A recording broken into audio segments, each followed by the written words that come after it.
ಚಿತ್ರದುರ್ಗದಲ್ಲಿ ಅಂಗನವಾಡಿ ಕಾರ್ಯಕರ್ತೆಯರು ಮತ್ತು ಸಹಾಯಕಿಯರು ರಾಜ್ಯ ಸರ್ಕಾರದ ವಿರುದ್ಧ ಪ್ರತಿಭಟನೆ ನಡೆಸಿದ್ದಾರೆ.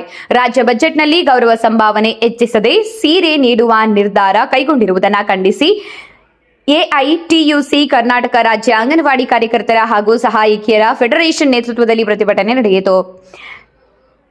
ಪ್ರವಾಸಿ ಮಂದಿರದಿಂದ ಜಿಲ್ಲಾಧಿಕಾರಿ ಕಚೇರಿವರೆಗೆ ಮೆರವಣಿಗೆ ನಡೆಸಿದ ಪ್ರತಿಭಟನಾಕಾರರು ಜಿಲ್ಲಾಧಿಕಾರಿಗೆ ಮನವಿ ಸಲ್ಲಿಸಿದ್ದಾರೆ. ಬಜೆಟ್ನಲ್ಲಿ ಮಹಿಳಾ ಮತ್ತು ಮಕ್ಕಳ ಅಭಿವೃದ್ಧಿ ಇಲಾಖೆಯಲ್ಲಿ ಹೆಚ್ಚಿನ ಅನುದಾನ ಮೀಸಲಿಟ್ಟಿದ್ದು ಅಂಗನವಾಡಿ ಕಾರ್ಯಕರ್ತೆಯರು ಮತ್ತು ಸಹಾಯಕಿಯರ ಗೌರವ ಸಂಭಾವನೆ ಹೆಚ್ಚಿಸಲು ಕ್ರಮ ಕೈಗೊಳ್ಳದಿರುವುದು ಕಾರ್ಮಿಕ ವಿರೋಧಿ ನೀತಿ ಎಂದು ಆಕ್ರೋಶ ವ್ಯಕ್ತಪಡಿಸಿದ್ದಾರೆ. ಸೀರೆಗಾಗಿ ಮೀಸಲಿಟ್ಟಿರುವ ಅನುದಾನವನ್ನು ಗೌರವಧನ ಹೆಚ್ಚಿಸಲು ಬಳಸಬೇಕು ಎಂಬ ಪ್ರತಿಭಟನಾಕಾರರು ಸರ್ಕಾರವನ್ನು ಆಗ್ರಹಿಸಿದ್ದಾರೆ.